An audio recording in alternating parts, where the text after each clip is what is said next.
বাংলাদেশের প্রধান রপ্তানি পণ্য কোনটি? নভেম্বর -2025। সঠিক উত্তর নিট ওয়ার।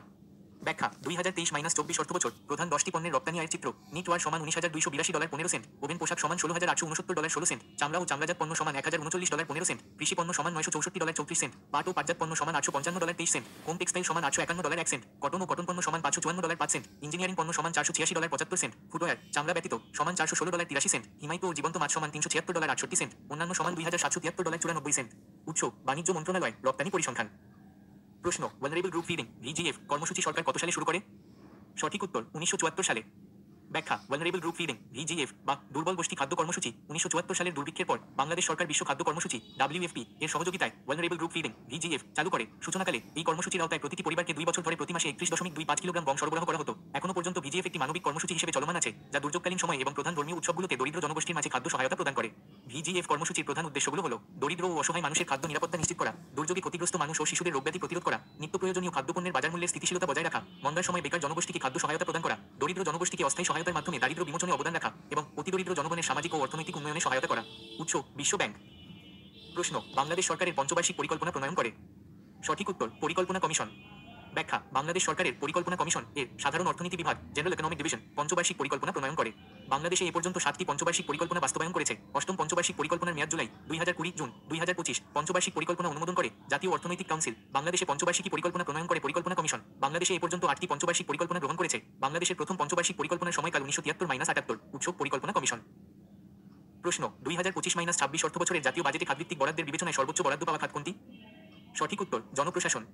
ব্যাখ্যা 2025-26 অর্থবছরের জাতীয় বাজেট সার্বিকভাবে পরিচালন ও উন্নয়ন বাজেটে সর্বোচ্চ বরাদ্দ পাওয়া একটি খাত। 2025-26 অর্থবছরের উন্নয়ন বাজেটে অর্থ বরাদ্দের পরিমাণ 2,45,609 কোটি টাকা, পরিচালন বাজেটে বরাদ্দের পরিমাণ 5,44,391 কোটি টাকা। বাজেটে খাতভিত্তিক বরাদ্দের বিবেচনায় মূল খাতগুলো হল শিক্ষা ও প্রযুক্তি, পরিবহন ও যোগাযোগ, স্থানীয় সরকার ও পল্লী উন্নয়ন, কৃষি, বিদ্যুৎ ও জ্বালানি খাত, স্বাস্থ্য, প্রতিরক্ষা, জনপ্রশাসন এবং সামাজিক নিরাপত্তা ও কল্যাণ। এর মধ্যে সর্বোচ্চ বরাদ্দ পাওয়া 3টি খাত হচ্ছে জনপ্রশাসন খাতে বরাদ্দের পরিমাণ 1,86,088 23.5%, শিক্ষা ও প্রযুক্তি খাতে বরাদ্দের পরিমাণ -1,10,657 14%, পরিবহন ও যোগাযোগ খাতে বরাদ্দের পরিমাণ -71,344 9%। উৎস অর্থ মন্ত্রণালয়। প্রশ্ন এসডিজি মেয়াদ শেষ হবে।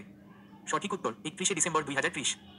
ব্যাখ্যা সহস্রাব্দ উন্নয়ন লক্ষ্যমাত্রা এসডিজি সহস্রাব্দ উন্নয়ন লক্ষ্যমাত্রার আদলে 2015 সালের 25-27 সেপ্টেম্বর নিউ ইয়র্কে জাতিসংঘ টেকসই উন্নয়ন সম্মেলনে সাস্টেইনেবল ডেভেলপমেন্টস গোল এসডিজি গ্রহণ করে। এসডিজিতে 17টি লক্ষ্যমাত্রা এবং 169টি টার্গেট নির্ধারণ করা হয়।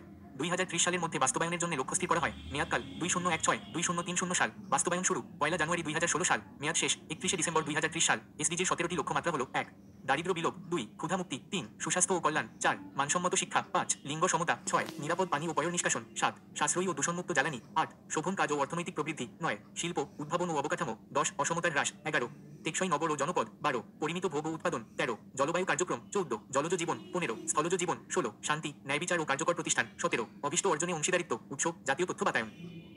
প্রশ্ন বর্তমানে বাংলাদেশের মাথাপিছু আয় কত? নভেম্বর -2025। সঠিক উত্তর $2,820।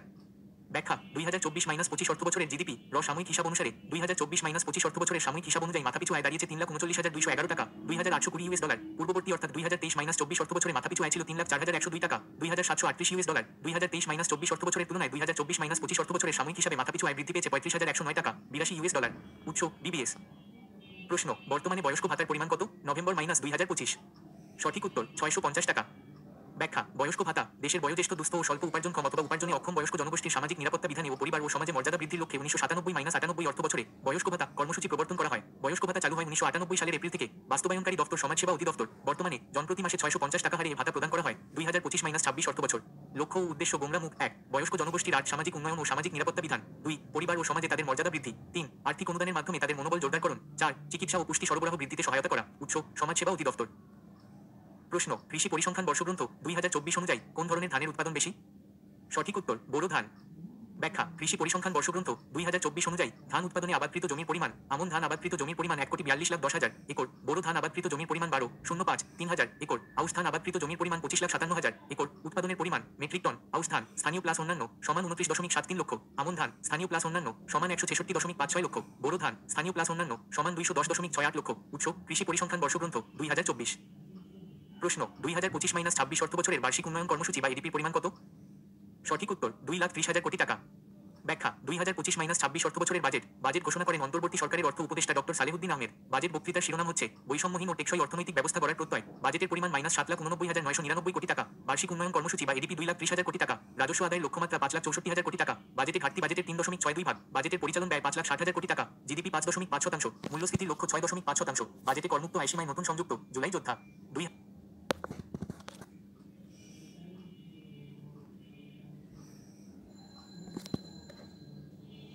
2025-26 অর্থ বছরের উন্নয়ন বাজেটে অর্থ বরাদ্দের পরিমাণ 2,45,609 কোটি টাকা এবং পরিচালন বাজেটে বরাদ্দের পরিমাণ 5,44,391 কোটি টাকা। সামাজিক অবকাঠামো বরাদ্দের পরিমাণ 2,07,629 কোটি টাকা।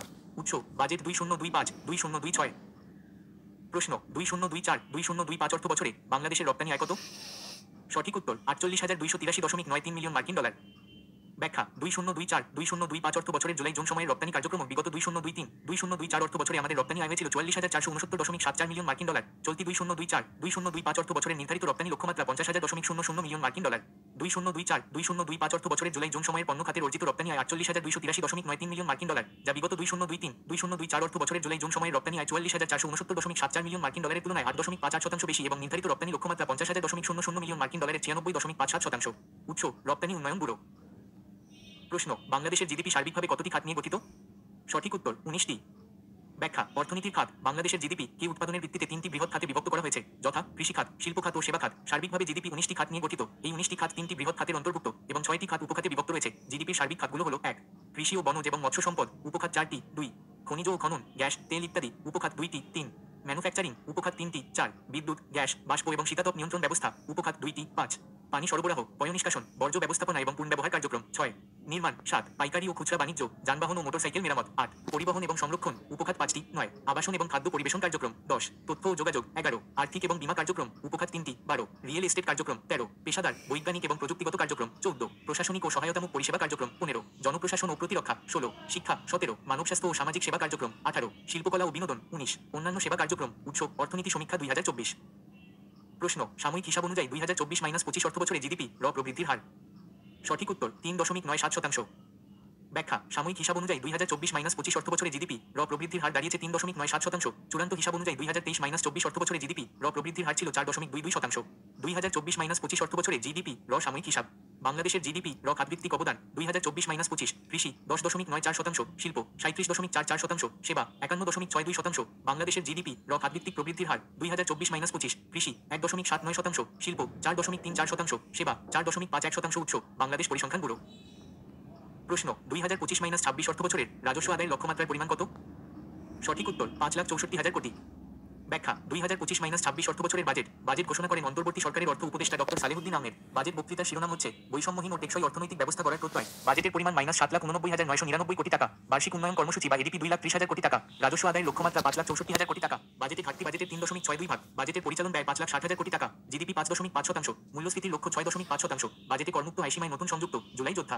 2025-26 অর্থ বছরের উন্নয়ন বাজেটে অর্থ বরাদ্দের পরিমাণ 2,45,609 কোটি টাকা এবং পরিচালন বাজেটে বরাদ্দের পরিমাণ 5,44,391 কোটি টাকা। সামাজিক অবকাঠামো বরাদ্দের পরিমাণ 2,07,629 কোটি টাকা।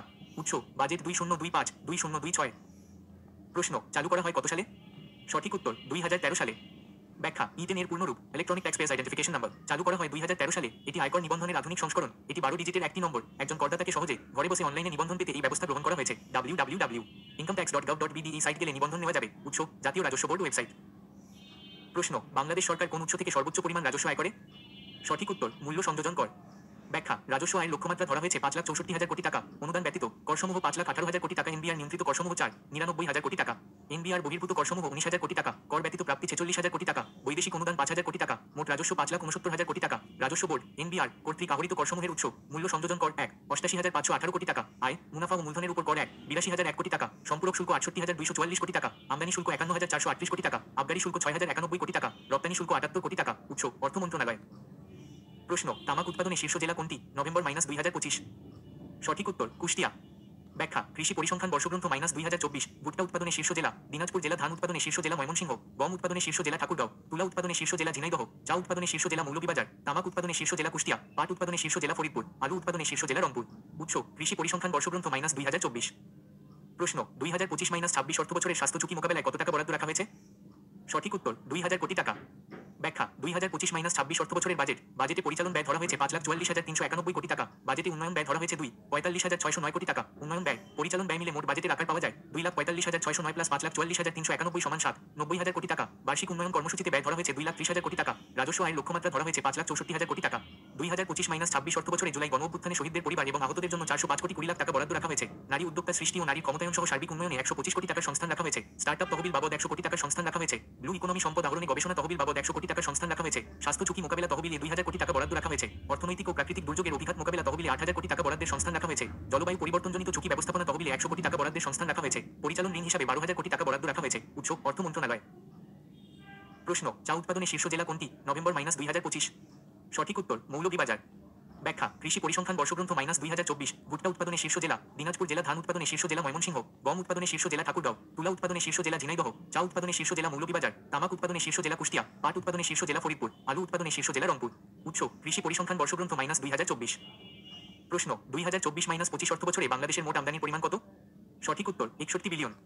ব্যাখ্যা, 2024-25 অর্থ বছরে দেশে মোট 61 বিলিয়ন বা 6,100 কোটি মার্কিন ডলারের পণ্য আমদানি হয়েছে, যা এর আগের 2023-24 অর্থ বছরের চেয়ে 7% কম। আগের অর্থ বছরে আমদানি হয়েছিল 6,514 কোটি ডলারের পণ্য। পরিমাণের দিক থেকে 2024-25 অর্থ বছরে আমদানি বেড়েছে। সব মিলিয়ে 14 কোটি টন পণ্য আমদানি হয়েছে, যা এর আগের 2023-24 অর্থ বছরে 13 কোটি 76 লাখ টনের চেয়ে 4% বেশি।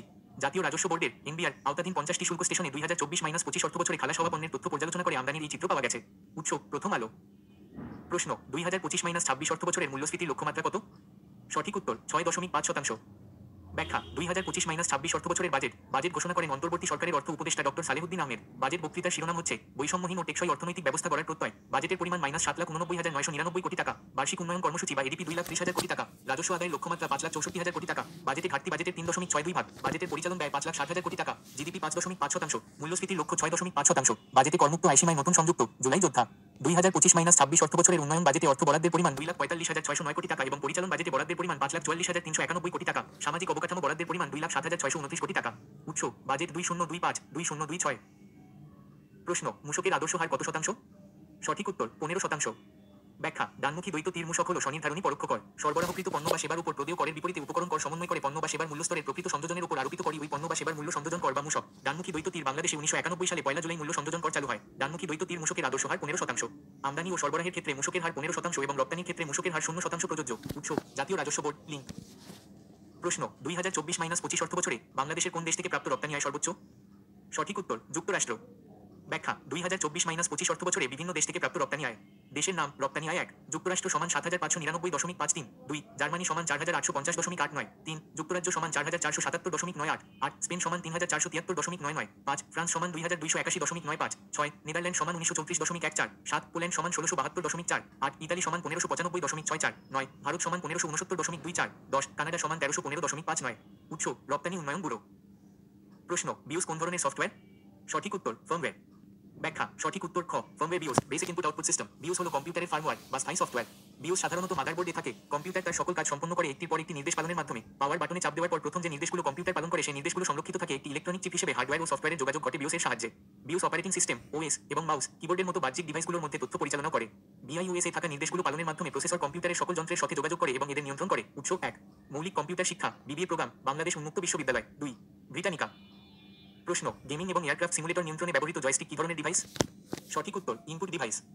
ব্যাখ্যা, সঠিক উত্তর গ, ইনপুট ডিভাইস। ইনপুট ডিভাইসে যন্ত্রপাতি ব্যবহার করে আমরা কম্পিউটারকে নির্দেশ দিই বা তথ্য দিই, সেগুলো ইনপুট ডিভাইস। এদের মাধ্যমে কম্পিউটার ডেটা গ্রহণ করে। উদাহরণ, keyboard, OMR, mouse, OCR, trackball, scanner, joystick, digitiser, touch screen, light pen, barcode reader, graphics pad, point of sale, digital camera ইত্যাদি।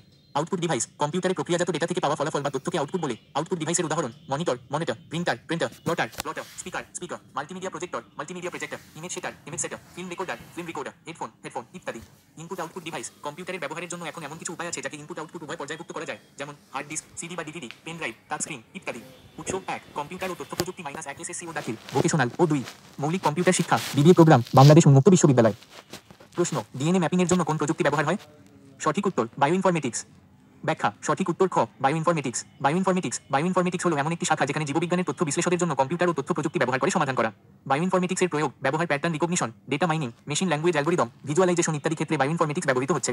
বিভিন্ন গবেষণার ক্ষেত্রে বায়োইনফরমেটিক্স ব্যাপক হারে ব্যবহৃত হচ্ছে। উল্লেখযোগ্য গবেষণাগুলির মধ্যে রয়েছে sequence alignment, DNA mapping, DNA analysis, জিন ফাইন্ডিং, জিনোম সমাগম, ড্রাগ নকশা, ড্রাগ আবিষ্কার, প্রোটিনের গঠন, প্রোটিনের ভবিষ্যৎ গঠন, জিন সূত্রের ভবিষ্যৎ, প্রোটিনের মিথস্ক্রিয়া, জিনোমের ব্যক্তি এবং বিবর্তনের মডেলিং ইত্যাদি।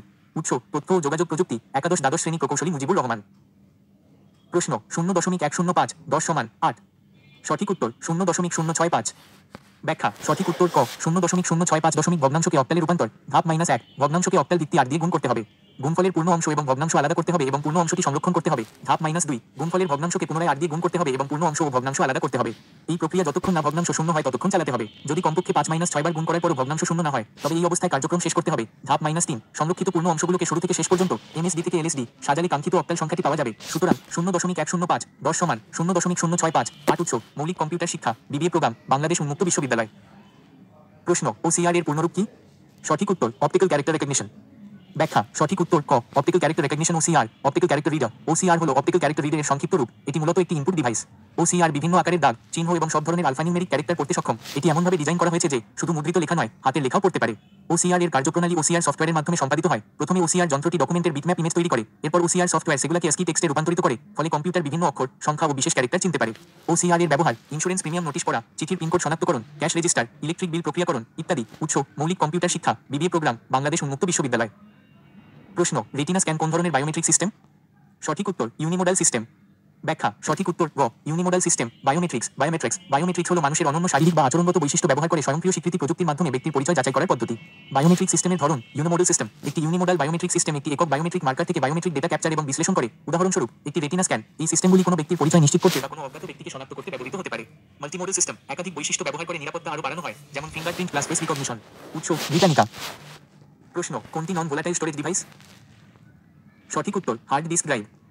ব্যাখ্যা সঠিক উত্তর গ hard disk non volatile memory. Non volatile memory সেই মেমরি যা বিদ্যুৎ বন্ধ থাকলেও সংরক্ষিত তথ্য বজায় রাখে। হার্ড ডিস্ক ড্রাইভ HDD হলো এক ধরনের সহায়ক মেমরি যা নন ভোলাটাইল, তাই এটি অসক্রিয় প্রোগ্রাম সংরক্ষণ এবং ডেটা আর্কাইভ করার জন্য উপযুক্ত। হার্ড ডিস্ক হলো কম্পিউটারের একটি চৌম্বকীয় সংরক্ষণ মাধ্যম যা অসংখ্য ফ্লপি ডিস্কের তথ্য ধারণ ক্ষমতা রাখে। এটি কম্পিউটারের তথ্য ভান্ডার হিসেবে কাজ করে। হার্ড ডিস্ক স্থায়ীভাবে কম্পিউটারের ভিতরে বসানো থাকে, তবে বহিরাগত বা বহনযোগ্য হার্ড ডিস্কও ব্যবহার করা যায়। হার্ড ডিস্ক স্থানান্তরযোগ্য। একটি কম্পিউটারের হার্ড ডিস্ক ড্রাইভে সংযুক্ত করে তথ্য প্রসেস করা হলে সেটি অন্য কম্পিউটারের হার্ড ডিস্ক ড্রাইভেও ব্যবহার করা যায়। অন্যদিকে RAM র্যান্ডম অ্যাক্সেস মেমরি। এটি ভোলাটাইল মেমরি, অর্থাৎ বিদ্যুৎ বন্ধ হলে এর ডেটা হারিয়ে যায়। ক্যাশ মেমরি এটি CPU চিপে থাকা একটি ছোট দ্রুত RAM যা প্রায়ই ব্যবহৃত নির্দেশাবলী এবং ডেটা দ্রুত অ্যাক্সেসের জন্য সংরক্ষণ করে। র্যামের মতোই ক্যাশ মেমরি ভোলাটাইল। রেজিস্টার এগুলো ছোট অত্যন্ত দ্রুত RAM যা CPU বর্তমান নির্দেশাবলী এবং ডেটা ধারণ করার জন্য ব্যবহার করে। রেজিস্টার ও ভোলাটাইল। সূত্র কম্পিউটার শিক্ষা, SSC প্রোগ্রাম, বাংলাদেশ উন্মুক্ত বিশ্ববিদ্যালয়, ব্রিটানিকা। প্রশ্ন বস্তু ও ডিভাইসকে ইন্টারনেটের মাধ্যমে সংযুক্ত করার প্রযুক্তি। সঠিক উত্তর IoT। ব্যাখ্যা সঠিক উত্তর খ IoT ইন্টারনেট অফ থিংস সাথে সংযুক্ত থাকে এবং তথ্য আদান প্রদান করে তাকে ইন্টারনেট অফ থিংস বা IoT বলে। আমাদের চারপাশে প্রতিদিনকার জীবনে আমরা যেসব যন্ত্রপাতির ব্যবহার, যেমন গাড়ির গ্যারেজের দরজা, গাড়ি কন্ট্রোল, ফ্যান, টিভি, দরজার ইলেকট্রিক লক ইত্যাদি বিভিন্ন প্রয়োজনে যন্ত্র বা জিনিসপত্রকে অটোমেটিক করার জন্য এসবের সাথে কম্পিউটার সিস্টেম সংযুক্ত থাকে। এই প্রযুক্তিতে আমাদের ঘরের বিভিন্ন ইলেকট্রনিক যন্ত্রপাতি যেমন টিভি, ফ্রিজ, লাইট প্রভৃতি ইন্টারনেটের সাথে সংযুক্ত করে এগুলোকে দূর থেকে নিয়ন্ত্রণ করা যায়। উৎস 1 তথ্য ও যোগাযোগ প্রযুক্তি, একাদশ ও দ্বাদশ শ্রেণী, মো মাহবুবুর রহমান, 2 ব্রিটানিকা। প্রশ্ন বাইনারি সংখ্যা 11,01,01,101 2 কে অক্টাল সংখ্যায় রূপান্তর। সঠিক উত্তর 151.64। ব্যাখ্যা সঠিক উত্তর গ 151.64 ভগ্নাংশ বাইনারি সংখ্যাকে অক্টাল সংখ্যায় রূপান্তর। 1 বাইনারি সংখ্যাটির অঙ্কগুলোকে বাম দিক থেকে ক্রমান্বয়ে ডান দিকে 3 বিট বিশিষ্ট এক একটি গ্রুপে ভাগ করতে হবে। 2 যদি সর্বডানের গ্রুপ তৈরিতে 3 বিট না থাকে তাহলে প্রয়োজন অনুসারে ডান দিকে একটি বা দুটি 0 0 বসিয়ে 3 বিটের গ্রুপ সম্পন্ন করতে হবে। 3 প্রতিটি গ্রুপের সমতুল্য অক্টাল সংখ্যার মান বসালে বাইনারি সংখ্যাটি অক্টাল সংখ্যায় রূপান্তরিত হবে। সুতরাং 11,01,01,101 2 সমান 151.64। 8 উৎস মৌলিক কম্পিউটার শিক্ষা, বিবিএ প্রোগ্রাম, বাংলাদেশ উন্মুক্ত বিশ্ববিদ্যালয়। প্রশ্ন নন ইম্প্যাক্ট প্রিন্টার কোনটি? সঠিক উত্তর লেজার প্রিন্টার।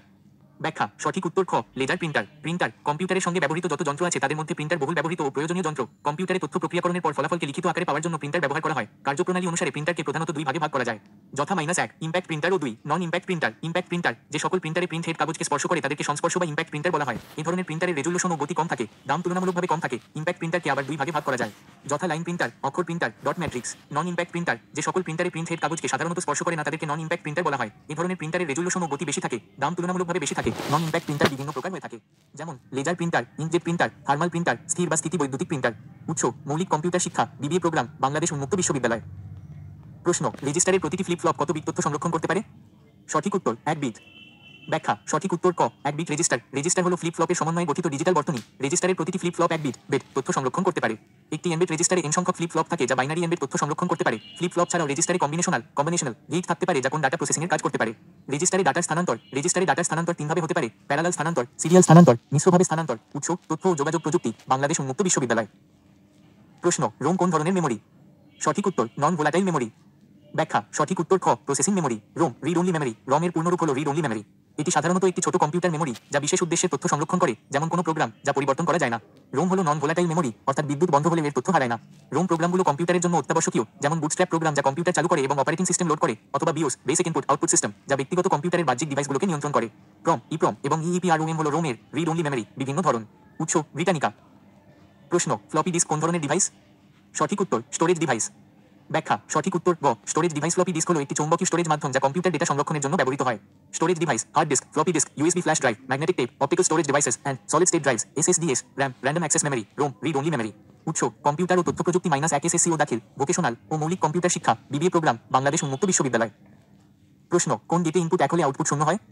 সঠিক উত্তর নট গেট। ব্যাখ্যা সঠিক উত্তর গ নট গেট। যে গেটে একটি ইনপুট ও একটি আউটপুট থাকে তাকে নট গেট বলে। এই গেটের ইনপুট 1 হলে আউটপুট হবে 0 এবং ইনপুট 0 হলে আউটপুট হবে 1। উৎস তথ্য ও যোগাযোগ প্রযুক্তি, বাংলাদেশ উন্মুক্ত বিশ্ববিদ্যালয়। প্রশ্ন কোনটি পাওয়ার ব্যাকআপ পদ্ধতি নয়? সঠিক উত্তর এক্সপিএস। ব্যাখ্যা এক্সপিএস পাওয়ার ব্যাকআপ পদ্ধতি নয়। Power backup main power supply বন্ধ হয়ে গেলে গুরুত্বপূর্ণ বৈদ্যুতিক যন্ত্রপাতি যেন নিরবিচ্ছিন্নভাবে চালু থাকে সেই উদ্দেশ্যে পাওয়ার ব্যাকআপ সিস্টেম ব্যবহার করা হয়। এতে সাধারণত একটি ব্যাটারি ব্যাংক থাকে যা মেইন পাওয়ার থাকাকালে চার্জ হয় এবং পাওয়ার চলে গেলে সেই সংরক্ষিত শক্তি ব্যবহার করে যন্ত্র চালু রাখে। পাওয়ার ব্যাকআপ সিস্টেমের প্রধান অংশগুলো ইউটিলিটি, প্রধান বিদ্যুৎ উৎস, ফিল্টার, ইলেকট্রোম্যাগনেটিক ও রেডিও ফ্রিকোয়েন্সি নয়েজ কমায়, সার্জ সাপ্রেসর হঠাৎ ভোল্টেজ বেড়ে যাওয়া থেকে সুরক্ষা দেয়, ট্রান্সফার সুইচ মেইন ও ব্যাকআপ পাওয়ারের মধ্যে পরিবর্তন ঘটায়, AVR automatic voltage regulator voltage স্থিতিশীল রাখে, ব্যাটারি চার্জার ব্যাটারি চার্জ করে রাখে, ইনভার্টার ডিসি থেকে এসিতে রূপান্তর করে। প্রকারভেদ অনুযায়ী নাম ifs instant power supply, UPS uninterrupted power supply, ifs emergency power supply, কিউপিএস quick power supply. উৎস তথ্য ও যোগাযোগ প্রযুক্তি, একাদশ দ্বাদশ শ্রেণী, মোহাম্মদ মাহবুবুর রহমান। প্রশ্ন কাউন্টার কি? সঠিক উত্তর একটি সিকোয়েন্সিয়াল সার্কিট। ব্যাখ্যা সঠিক উত্তর খ একটি সিকোয়েন্সিয়াল সার্কিট। কাউন্টার হলো এমন একটি সিকোয়েন্সিয়াল সার্কিট যা এর মধ্যে প্রদানকৃত ইনপুট পালসের সংখ্যা গুনতে পারে। কাউন্টারের ইনপুট পালস যাকে কাউন্ট পালস বলা হয় ক্লক পালস বা অন্য কোন পালস হতে পারে। কাউন্ট নির্দিষ্ট সময় পরপর আসতে পারে বা অনিয়মিতভাবেও আসতে পারে। কাউন্টার বিভিন্ন সিকোয়েন্স বা ক্রম অনুসরণ করতে পারে, তবে সবচেয়ে সরল ও সহজ সিকোয়েন্স হলো বাইনারি সিকোয়েন্স। যে কাউন্টার বাইনারি সিকোয়েন্স অনুসরণ করে তাকে বাইনারি কাউন্টার বলা হয়। একটি n বিট বাইনারি কাউন্টার হলো nটি ফ্লিপ ফ্লপ এবং সংশ্লিষ্ট গেট যা বাইনারি n বিট অর্থাৎ 0 থেকে 2 এর ঘাত অক্ষর n-1 পর্যন্ত গণনার সিকোয়েন্সকে অনুসরণ করতে পারে। কাউন্টার সর্বাধিক যতটি সংখ্যা গুনতে পারে তাকে তার মডিউলাস বা মোড নাম্বার বলে। কোন কাউন্টারে nটি ফ্লিপ ফ্লপ থাকলে তার মডিউলাস 2 এর ঘাত অক্ষর n হয়।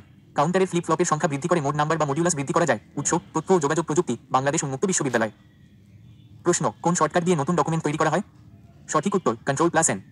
ব্যাখ্যা সঠিক উত্তর খ কন্ট্রোল+N গুরুত্বপূর্ণ কিছু command +C centre the text, Alt+W adjust the zoom magnification, Control+O open a document, Control+N create a new document, Control+L align the text to the left, Control+R align the text to the right, Control+Z undo the previous action, Control+Y redo the previous action if possible, Control+S save the document, Control+W close the document, Control+C copy the selected content to the clipboard, Control+V paste the contents of the clipboard, Control+B apply bold formatting to text, Control+I apply italic formatting to text, Control+U apply underline formatting to text, Control+left bracket decrease the font size by half point, Control+right bracket increase the font size by half point, EAC cancel the command। উৎস Microsoft website. প্রশ্ন ক্রায়োসার্জারিতে কোনটি সাধারণত ব্যবহৃত হয়?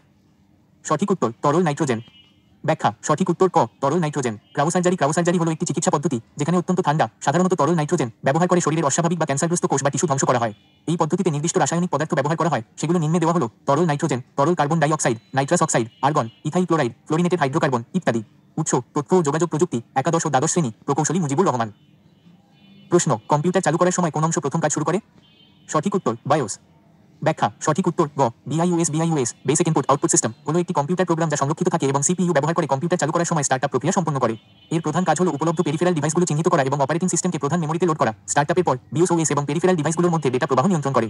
বিওস basic input output system computer সমস্ত কাজ ধাপে ধাপে সম্পাদন করে। পাওয়ার বাটনে চাপ দেওয়ার পর প্রথম যে নির্দেশগুলো কম্পিউটার অনুসরণ করে সেগুলো একটি ইলেকট্রনিক চিপে সংরক্ষিত থাকে। এই চিপটিকে বিওস বলা হয় এবং এটি মাদারবোর্ডে থাকে। হার্ডওয়্যার ও সফটওয়্যারের মধ্যে যোগাযোগ বিওসের মাধ্যমে ঘটে। বিওসের নির্দেশগুলো অনুসরণ করে প্রসেসর কম্পিউটারের সকল উপাদানের সঙ্গে যোগাযোগ স্থাপন করে এবং সেগুলোর নিয়ন্ত্রণ পরিচালনা করে। উৎস 1 মৌলিক কম্পিউটার শিক্ষা, বিবিএ প্রোগ্রাম, বাংলাদেশ উন্মুক্ত বিশ্ববিদ্যালয়। 2 ব্রিটানিকা। প্রশ্ন কোনটি বুক রিডার হিসেবে ব্যবহৃত হয়? সঠিক উত্তর কিন্ডল। ব্যাখ্যা সঠিক উত্তর খ কিন্ডল। ইবুক ইবুক ইবুকের পূর্ণাঙ্গ অর্থ হল ইলেকট্রনিক বুক। প্রিন্টকৃত বইয়ের ইলেকট্রনিক বা ডিজিটাল ভার্সনকে ইবুক বলা হয়, যা কম্পিউটার, মোবাইল বা বিশেষভাবে ডিজাইনকৃত কোনো বহনযোগ্য ডিভাইসে পাঠ করা যায়। এটি ইন্টারনেট থেকে ডাউনলোড করা যায়, যা বিভিন্ন ধরনের ই-রিডার দিয়ে পড়া যায়। প্রচলিত রিডারের মধ্যে অ্যামাজন.কমের কিন্ডল সবচেয়ে জনপ্রিয়। ইবুকের জনক হলেন মাইকেল এস হার্ট। তাকে ইবুকের আবিষ্কারক বা জনক বলা হয়, কেননা তিনি ইন্টারনেটের মাধ্যমে বিনামূল্যে ইবুক বিতরণের প্রথম প্রজেক্ট গুটেনবার্গের উদ্যোক্তা ছিলেন।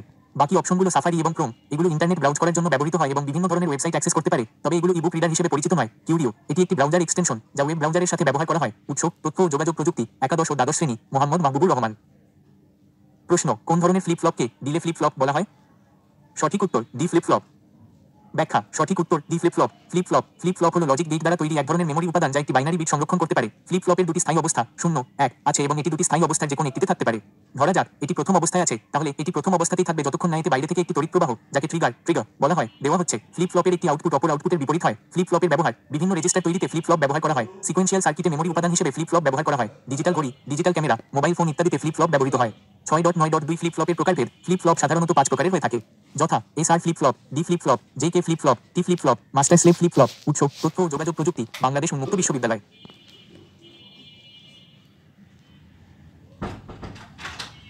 প্রশ্ন, উইজার্ড সফটওয়্যার কোন ক্ষেত্রে ব্যবহৃত হয়? সঠিক উত্তর ভিআর পরিবেশ তৈরি। ব্যাখ্যা সঠিক উত্তর ক ভিআর পরিবেশ তৈরি। ভার্চুয়াল রিয়েলিটি ভিআর হলো কম্পিউটার প্রযুক্তি ও সিমুলেশন তত্ত্বের উপর ভিত্তি করে নির্মিত একটি কল্পনাপ্রসূত পরিবেশ, যা ব্যবহারকারীর কাছে বাস্তব মনে হয়। প্রযুক্তির ব্যবহার ত্রিমাত্রিক 3D ইমেজ তৈরি করে ব্যবহারকারী যেন সেই পরিবেশে আছেন এমন অনুভূতি দেয়। ব্যবহৃত software wizard, VR toolkit, 3D studio max, মায়ার। উৎস তথ্য ও যোগাযোগ প্রযুক্তি, একাদশ দ্বাদশ শ্রেণী, মাহবুবুর রহমান। প্রশ্ন, হেক্সাডেসিমেল সংখ্যা 30716 কে দশমিক সংখ্যায় রূপান্তর করলে কত হয়? সঠিক উত্তর 775। ব্যাখ্যা সঠিক উত্তর গ 775 পূর্ণ হেক্সাডেসিমেল সংখ্যাকে দশমিক সংখ্যায় রূপান্তর। 1 হেক্সাডেসিমেল সংখ্যার প্রত্যেকটি ডিজিটকে হেক্সাডেসিমেল সংখ্যার বেজ 16 দ্বারা গুণ করতে হবে। 2 গুণ করার সময় স্থানীয় মান অনুযায়ী 16 এর ঘাত 0 হতে বাড়াতে হবে। উদাহরণস্বরূপ, একক স্থানীয় অঙ্ককে 160 দ্বারা, দশক স্থানীয় অঙ্ককে 161 দ্বারা, শতক স্থানীয় অঙ্ককে 162 দ্বারা গুণ করতে হবে। 3 হেক্সাডেসিমেল সংখ্যার কোনো অঙ্ক যদি এ, বি, সি, ডি, ই বা এফ হয়, তাহলে যথাক্রমে 10, 11, 12, 13, 14 ও 15 দিয়ে গুণ করতে হবে। 4 প্রাপ্ত গুণফলগুলোকে যোগ। প্রশ্ন, প্রধান সার্কিট বোর্ড যেখানে সকল কম্পোনেন্ট সংযুক্ত থাকে তাকে কি বলা হয়? সঠিক উত্তর মাদারবোর্ড। ব্যাখ্যা সঠিক উত্তর খ মাদারবোর্ড বা মেইনবোর্ড হলো কম্পিউটারের ভিতরে থাকা প্রধান সার্কিট বোর্ড, যেখানে সিস্টেমের বিভিন্ন গুরুত্বপূর্ণ ডিভাইস সংযুক্ত থাকে এবং নতুন ডিভাইস সংযোজনের সুযোগ থাকে। মাদারবোর্ডকে প্রায়শই কম্পিউটারের মেরুদণ্ড বা ব্যাকবোন বলা হয়, কারণ এটি সব উপাদানকে একত্রিত করে সংযোগ প্রদান করে। ভালো ব্র্যান্ডের মধ্যে রয়েছে গিগাবাইট, ইন্টেল, ফক্সকন, এসএস ইত্যাদি। অবস্থান ও আকার, মাদারবোর্ড কম্পিউটারের কেসের ভেতরে সবচেয়ে বড় বোর্ড। একটি টাওয়ার কম্পিউটারে এটি উল্লম্বভাবে বাম বা ডান পাশে বসানো থাকে। বিভিন্ন ধরনের মাদারবোর্ড বিভিন্ন কম্পিউটার ও প্রসেসরের সাথে সামঞ্জস্যপূর্ণ। সূত্র 1 কম্পিউটার ও তথ্য প্রযুক্তি -1 ভোকেশনাল। 2 ব্রিটানিকা। প্রশ্ন, কোন ডিভাইস ডিসি সাপ্লাইকে এসি তে রূপান্তর করে? সঠিক উত্তর ইনভার্টার। ব্যাখ্যা সঠিক উত্তর খ ইনভার্টার পাওয়ার ব্যাকআপ বা ইনভার্টার হলো এমন এক গুরুত্বপূর্ণ ব্যবস্থা যা বিদ্যুৎ বিভ্রাটের সময় তাৎক্ষণিকভাবে প্রয়োজনীয় যন্ত্রপাতি সচল রাখে, ফলে তথ্য ও যন্ত্রের সুরক্ষা নিশ্চিত হয়। Power backup main power supply বন্ধ হয়ে গেলে গুরুত্বপূর্ণ বৈদ্যুতিক যন্ত্রপাতি যেন নিরবিচ্ছিন্নভাবে চালু থাকে, সেই উদ্দেশ্যে পাওয়ার ব্যাকআপ সিস্টেম ব্যবহার করা হয়। এতে সাধারণত একটি ব্যাটারি ব্যাংক থাকে, যা মেইন পাওয়ার থাকাকালে চার্জ হয় এবং পাওয়ার চলে গেলে সেই সংরক্ষিত শক্তি ব্যবহার করে যন্ত্র চালু রাখে। ইনভার্টার বা পাওয়ার ব্যাকআপ ডিভাইসের কাজ, এটি ব্যাটারি ডিসি সাপ্লাইকে এসি পাওয়ারে রূপান্তর করে। মেইন এসি পাওয়ার উপস্থিত থাকলে এটি কম্পিউটার বা অন্যান্য যন্ত্রে পাওয়ার সরবরাহ করে এবং একই সঙ্গে ব্যাটারিকে চার্জ দেয়। মেইন পাওয়ার চলে গেলে ব্যাটারিতে জমা থাকা ডিসি পাওয়ারকে এসিতে রূপান্তর করে তাৎক্ষণিকভাবে সরবরাহ করে। সূত্র কম্পিউটার ও তথ্য প্রযুক্তি -1 ভোকেশনাল।